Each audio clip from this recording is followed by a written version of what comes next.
that infernal gadget away. That's enough. There's a limit to everything, you know. Great. That's it, Anne. Go on like that. You are fantastic. Oh, fantastic, my eye. I told you to cut it out. Alice! Alice! Yes, Anne, what can I do for you? Stop laughing. Oh, Anne, come and tell your director friend to give it a rest. And put away that damn video camera. I absolutely do not want to be filmed like this. Have I made myself perfectly clear? Hi, Alice. Hey. Good morning, Edward. Can't stop working, eh? What's on the menu for today's shoot? Wow, Anne, you look beautiful. Excuse me, could I use the bathroom for a moment? Huh? Thanks. Oh, calm down, Anne. None of these sessions are going to be shown for air. At least for now. What exactly does for now mean? Well, once all the material's been put in place, cut and edited, Edward's planning on showing it to a producer. If it's accepted, the idea is to go for our own TV program. Isn't that a great idea? What? Yeah. Producer? Television? Mm-hmm. Let me in, Jack. Let me in. No, let me in. Oh, oh, oh, let me in. Oh.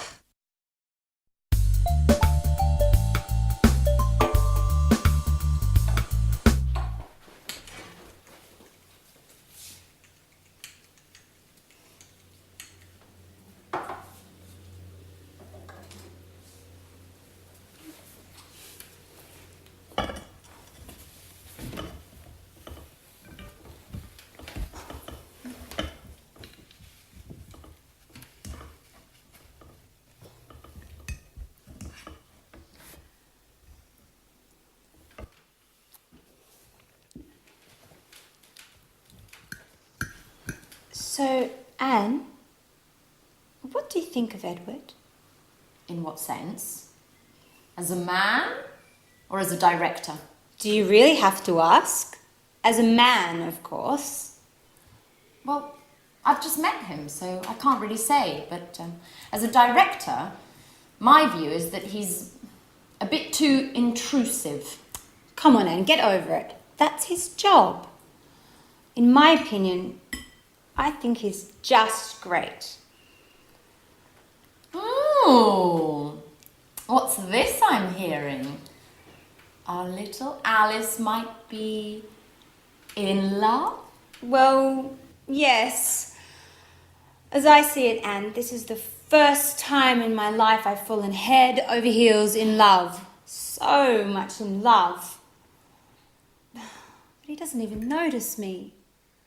You know, we share so many common interests and we see things in the same way. We can talk for hours on end, but it just ends there. He looks on me as a good friend. Nothing more, nothing less. You know, I'm really not used to that role. Usually I'm the one to keep others at bay. Yes, I remember. Tom, Frank, David. How many broken hearts have you left behind? So tell me, have you asked Edward how he feels about you? No, of course not. Look, Edward isn't interested in some relationship. He's profound and introspective, spiritual. He's a person who enjoys observing and analysing others. Yes, if you ask me, too much so. Anyway, I can't agree with you, I'm afraid. Even spiritual beings, personal longings, I think you should tell him. And who knows, your Edward might be much more human than you think. Oh, maybe you're right. But I have to think of a special way to show him just how I feel. Maybe I should see what my horoscope has to say. Yes, I've just had a brilliant idea. Hello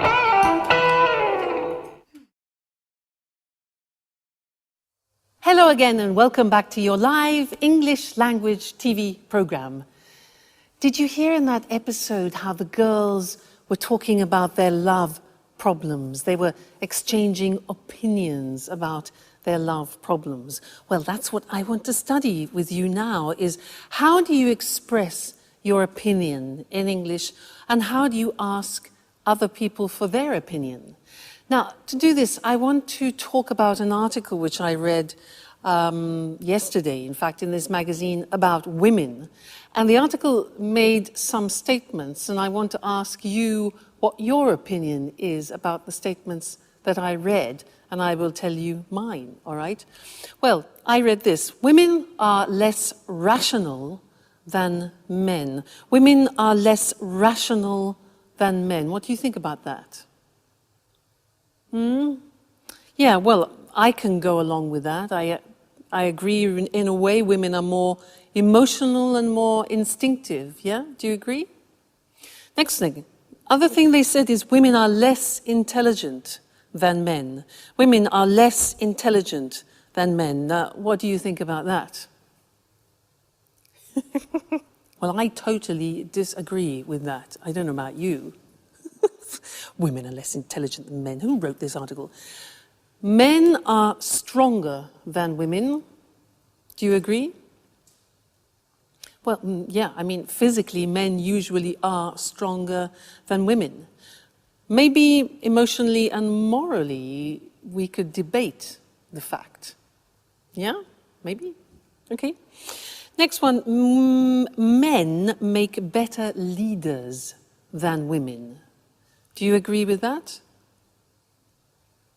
Yeah, up to a point. I mean, most of the leaders in this world are men. But maybe it's because women haven't had enough chance to be leaders yet. Who knows? All right, and the last one is a woman's place. A woman's real place is in the home. What do you think about that? I totally agree. A woman's place should be in the home. Oh, it's an article. Let's move to language. Maybe it's better. Let's talk about the language we use when we give opinions. And let's use the screen. So, asking for somebody's opinion, how can you do that? Well, you can say, what do you think about that? What do you think about that? Simple question. Or, what's your opinion? We can also ask, what do you feel about that, which is more related to emotions rather than to the intellect. So, what do you feel about that? Or, what are your thoughts? What are your views about that? All right, so those are all ways of asking for somebody's opinion. When you want to give your opinion, you can say, I think, I feel, in my opinion, we should. My view is that we should, my view. Or as I see it, I think we should. All right, so that's giving opinions. Now, often you want to talk about agreement. Now, how do you ask a person for agreement? We don't say, are you agree? Many languages translate that wrongly. It's not are you agree, but do you agree with me? All right? Do you agree? Be careful. Do you agree? Another alternative is do you go along? Go along means have the same opinion. Do you go along with that? All right? Now, imagine that you want to agree totally with someone. Do you agree with that? Exactly. You can say, I totally agree with you. I completely agree with you. You can say, yeah, I go along with that. I agree with that. You can also say, that's right, exactly, or absolutely. Those are all ways of agreeing totally. Now imagine that you agree sort of, you agree partially. The language here is, yeah, that's a good point, but I agree with you up to a point. I agree with you up to a point. So that's partial agreement, but not total agreement, all right? Now, disagreement. To be polite, you can say, I can't agree with you, I'm afraid. If you say, I don't agree with you, that's quite aggressive. So it's better to say, I can't agree with you, I'm afraid, for example, if you're in a meeting. But if you want to be aggressive, you can say, I totally disagree with you. All right, so that's an aggressive disagreement. And you could also say, oh, come on. Come on. All right? So there, we looked at exchanging opinions, giving opinions, asking for opinions, and then talking about agreement. Agreeing totally, partially, and disagreeing. I'm sure you'll find that very useful because it's what we do every day. All right? So, happy practicing, and see you in the next lesson. Bye.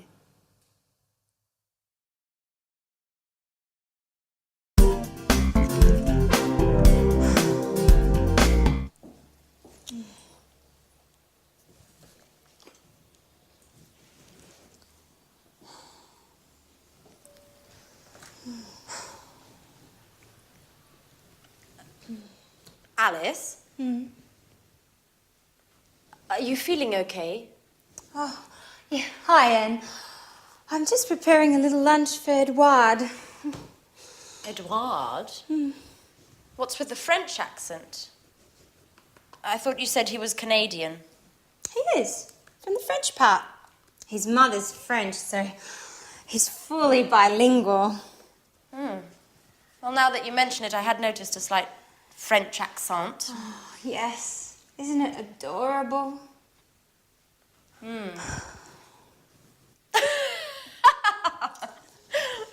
Well, I must say, love does work wonders.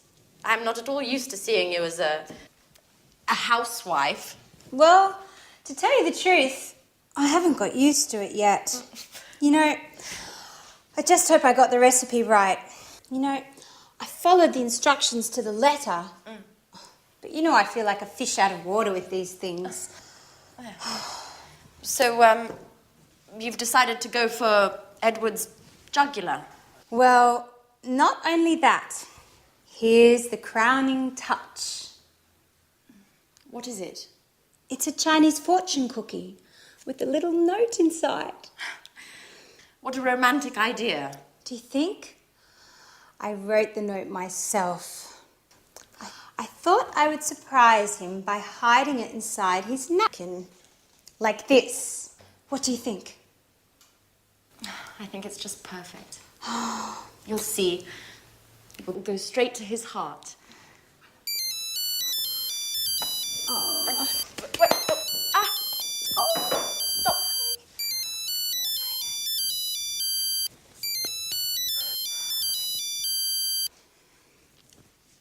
Hello?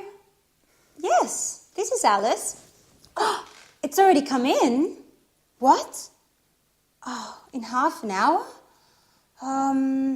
Yeah, okay. I'll be there in a few minutes.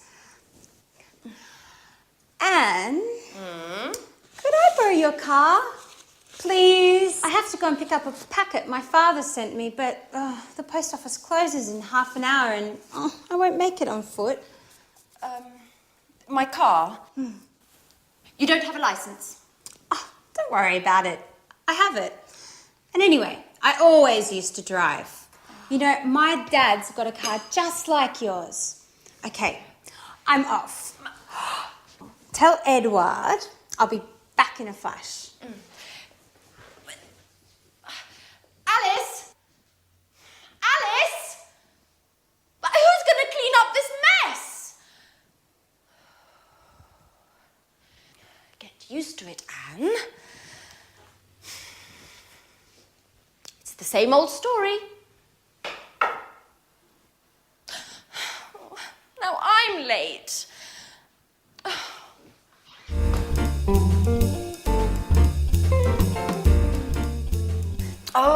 can't believe I always get myself into these situations. I'm late, and here I am helping Alice with her grand plan. I am. Oh, hello. Oh, that smells great. My compliments to the chef. Oh, no, Edward. It's not like you think. I have to go. I've got a meeting with my boss. Alice has just gone out. She told me to let you know that she'll be returning soon. Bye-bye. Well, I'm starving. What's this? A little note? A little delight for the man who's got my heart racing. What? What's this all about? There must be some mistake. Oh, well, yes, this is my napkin. Who could have written this? Oh my God! Anne! But she was just here and she was so shy. This is getting interesting. Anne is very cute. So what am I going to do now? I'm not used to these things. Now, where has it gone? Well, it's not here. It's not there either. Edward? Yes? Have you seen my mobile phone? Oh, no, here it is. Thanks.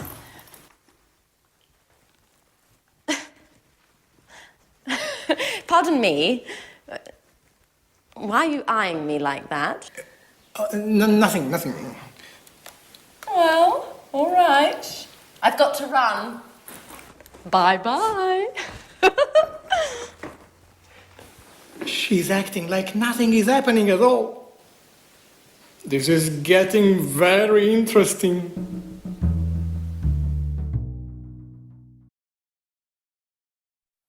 Hello again and welcome back.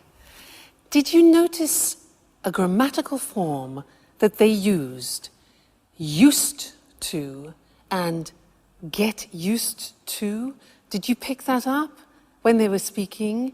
Because these are forms that we use in English when we're talking about habits. It's not an easy form, and I'd like to teach you that now.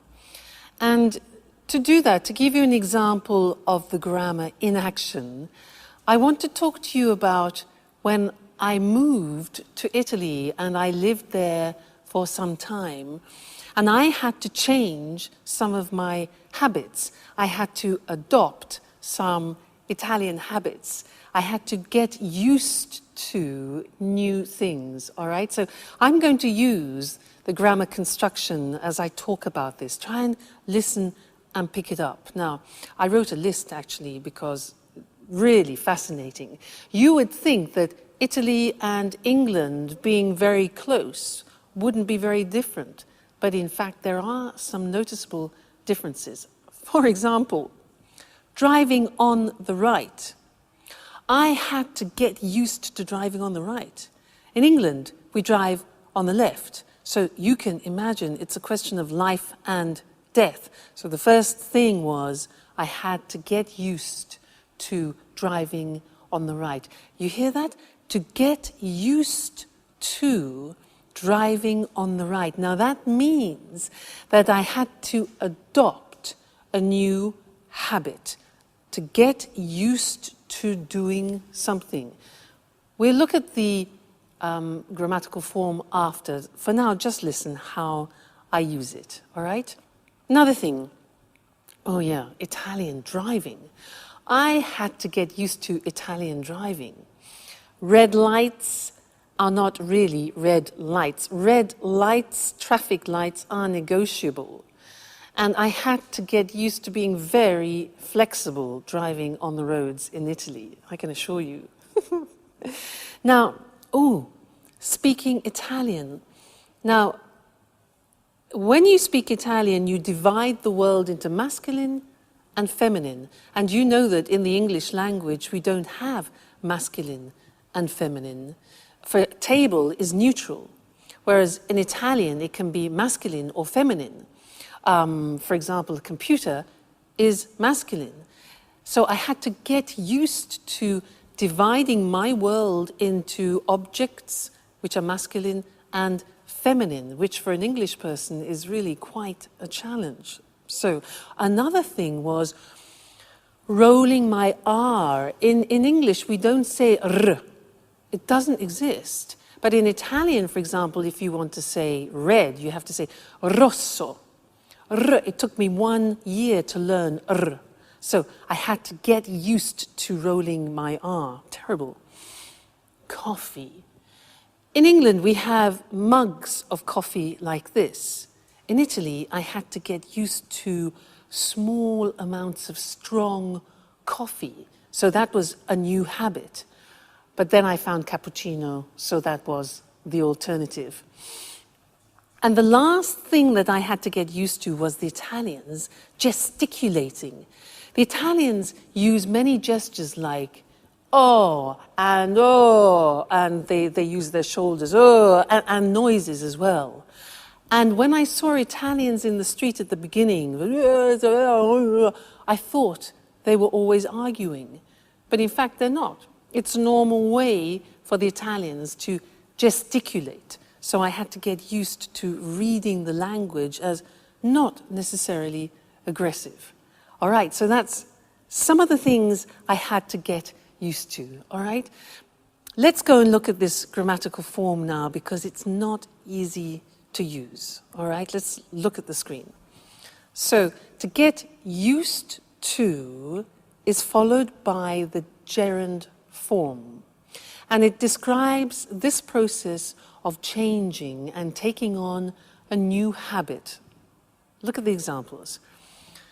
I'm getting used to speaking Italian every day.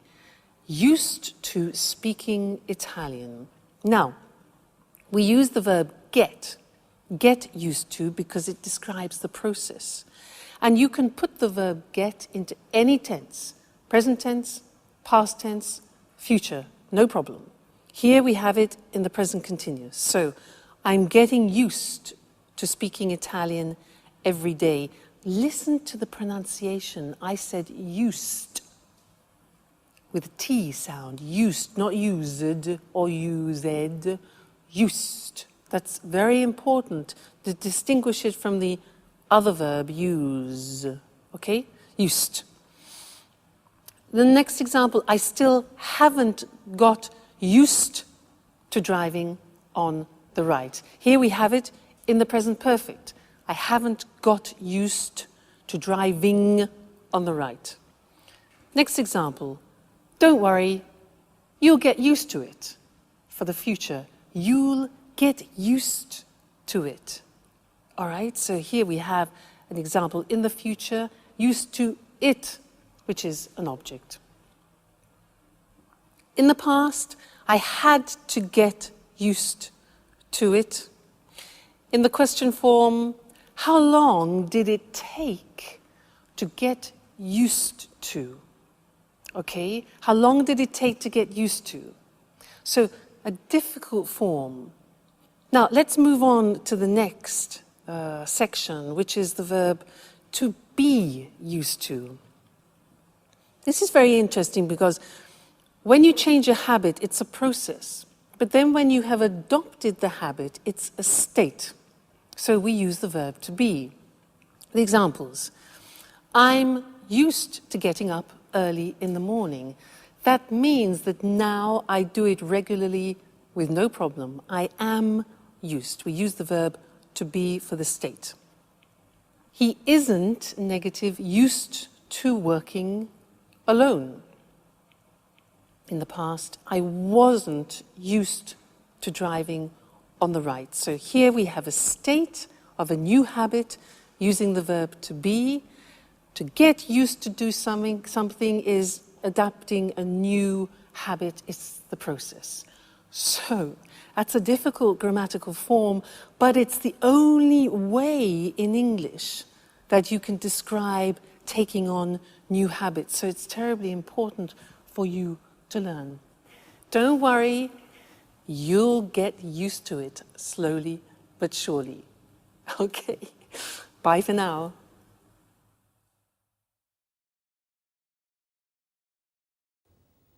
Hello, and welcome to this week's edition of Let's Talk, our evening discussion program with our commentators, Tom and Marie.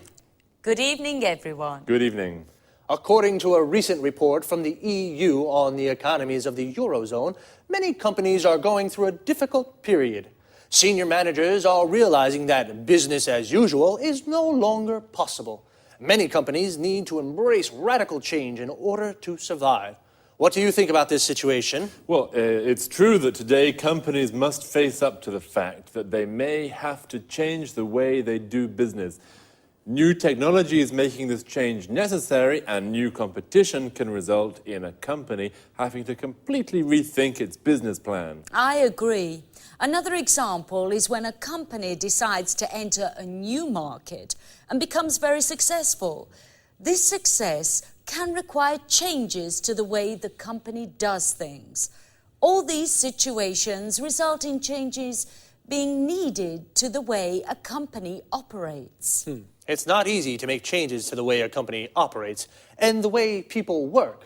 How can a company do this successfully? Well, there's been a lot of research on this topic. It's called the change management process. I see. So what are the elements of a successful change management process?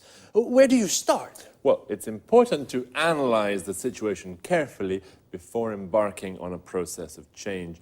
A good analyst will identify the key areas of a company's operations that need to be changed. Then an effective change strategy needs to be drawn up. This says exactly what needs to be changed. That's right.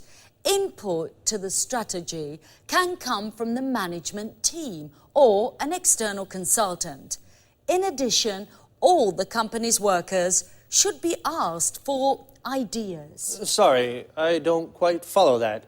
Do you mean that the workers in a company should be able to decide what changes are made? No, that's not what I mean. Everyone in the company should be canvassed for suggestions on changes that could be made to the company. This enables employees to buy into the change process. They feel included and are more likely to implement the changes once they've been decided. Okay, I see. It's clear now. So, lots of people input into the change strategy. And what happens next? Well, now the strategy has to be implemented. It has to be put into action. This can be the most difficult stage of the change management process. Staff need to be told about the changes, and some may need training on new ways of doing things. A member of the management team should be available to answer questions from employees about the changes taking place. And once the changes have been implemented, is that it? No, it's not. It's very important to consolidate the changes to make sure that employees don't go back to the old way of doing things. A manager should be chosen to act as a champion for the changes and should collect feedback from the employees to see what they think about the changes. This champion should praise employees who have implemented the changes. Of course, it's very important to raise the morale of staff at this time. Otherwise, there is a risk that they'll revert back to the old way of doing things. So it's quite a complex process. Well, companies need to know about change management techniques in order to survive in today's rapidly changing markets. Thanks to Tom and Marie for their explanation on how to bring about change in a company. Goodbye, Eric. Goodbye. And goodbye, everyone, and see you again next week for another edition of Let's Talk. So, the change management process is the process a company uses to change the way it operates. Due to new technologies and new competition, many companies have to rethink their business plan. To rethink something means to reconsider, to think again about a choice you made before. A business plan is a strategy for running a company. Remember, to run a company means to manage it. Companies have to embrace change. To embrace something means to accept it and put it into practice. So, to embrace change means to start making changes. Companies must face up to the fact that they have to change the way they do business. To face up to something means to accept a difficult situation exists. So, how does the change management process work? First, an analyst identifies the areas that need to be changed. An analyst is an expert who looks at all the elements of a situation. He analyzes a situation. Everyone in a company should be canvassed for suggestions. To canvass means to ask people for their opinions. This enables employees, the people who work in the company, to buy into the changes. To buy into something means to believe in something. Then a strategy is drawn up. The phrasal verb to draw up means to prepare. We use it for documents. For example, you draw up a contract. The strategy must then be implemented. To implement means to put into action. Once the strategy is implemented, it's important to consolidate it. To consolidate it means to make stronger. And employees should be asked for feedback to see what they think of the changes. Feedback means opinions about something. Well, folks, we've come to the end of today's program. See you again soon. Good morning, everyone, and welcome to another edition of Talk Cinema. This morning, we'll be talking about the most famous of all science fiction sagas, Star Wars. As always, in the studio with me is Sanjeev Gupta, our cinema expert. Welcome, Sanjeev. Hello, Lucy. Hello, everyone. A question to start with, Sanjeev. Just how many films make up the Star Wars saga? 6 in all. And how many of these have you seen? All 6, of course. And you? 4, I think. When was the first film made? The first film, A New Hope, was released in 1977. The last film, Revenge of the Sith, was released in 2005. And who's the director? Well, George Lucas wrote the scripts for all the films and directed 4 of them. And what about the other 2? Irvin Kershner is the director of The Empire Strikes Back, and Richard Marquand directed The Return of the Jedi. What's so special about the Star Wars films, Sanjeev? Lots of things, actually, Lucy. You know, the first Star Wars film, back in 1977, broke new ground with its special effects. New methods were used whereby the action shots were taken against a blue background with real models. It doesn't sound sophisticated compared with today's computer-generated effects, but 29 years ago, it was revolutionary. In fact, the amount of time Lucas spent on the special effects almost resulted in the film not being finished. Why do you think the films have been so enormously popular? We're dealing with science fiction here, but really the storylines in the films draw on themes common not only to science fiction, but also to classical mythology. Really? Interesting. Yes, then there's the obvious struggle between good and bad. There's the famous Force, the energy field that can be used for good but also for bad. Love plays a big part in the saga, as does the eternal struggle for power and domination. Love, power and domination, yes. So, have the films made a lot of money? It's been estimated that the films, along with the TV series, books and video games that have been made around the Star Wars theme, have generated $20 billion over the last 29 years. So, $20 billion, yes, that's rather a lot of money. And what about the music in the movies? I really love the music. Yes, I think the music has played an important role in helping people to remember the films. John Williams composed the scores for all 6 films. The style he uses has changed as the years have gone by.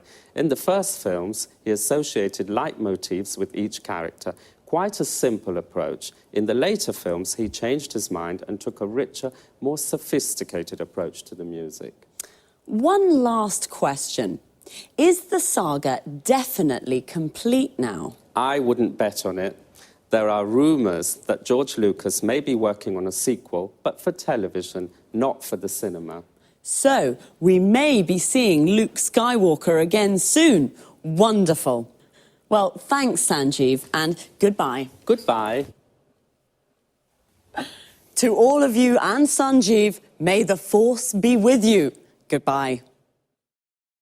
Now, let's have a look at some of that vocabulary we just used. So, 6 films make up the Star Wars saga. To make up something here means to go together to form the whole of something. The 6 films form the entire saga. To make up something is a phrasal verb that can also mean to invent something. For example, I made up a story means I invented a story. The first Star Wars film was released in 1977. We say a film is released when it can be seen at the cinema for the first time. It broke new ground with its special effects. To break new ground means to do something for the first time. It broke new ground because it was the first film to shoot the action shots with real models. An action shot is a scene of a film with action. For example, a car chase or a battle. And what are special effects? They're visual effects added to a film after the shooting has been completed. The shooting is the filming process of a film. The special effects used in the first Star Wars films were not very sophisticated compared with the computer-generated effects of today's films.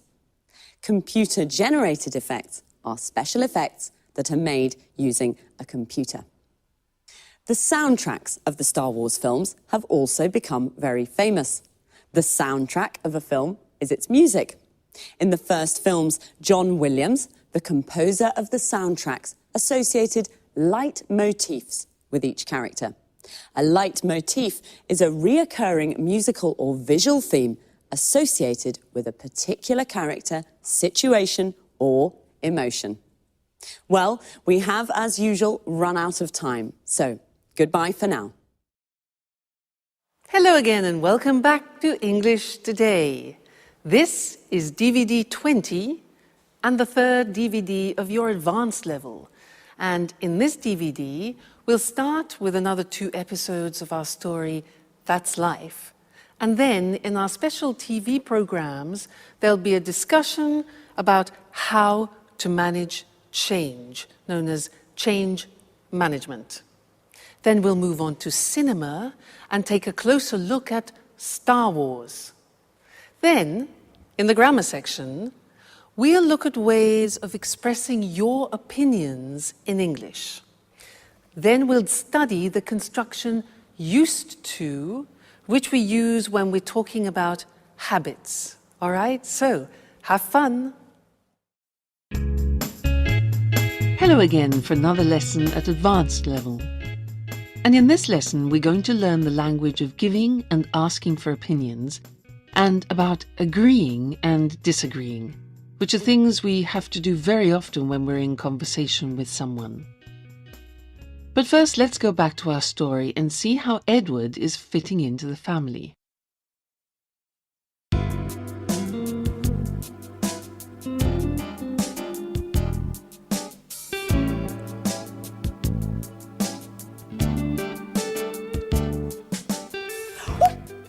Edward, stop!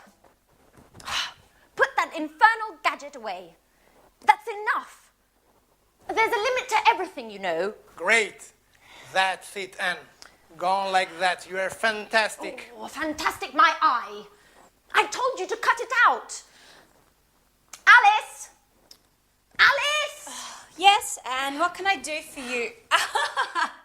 Stop laughing Oh, and tell your director friend to give it a rest and put away that damn video camera. I absolutely do not want to be filmed like this. Have I made myself perfectly clear? Hi, Alice. Hey. Good morning, Edward. Can't stop working, eh? What's on the menu for today's shoot? Wow, Anne, you look beautiful.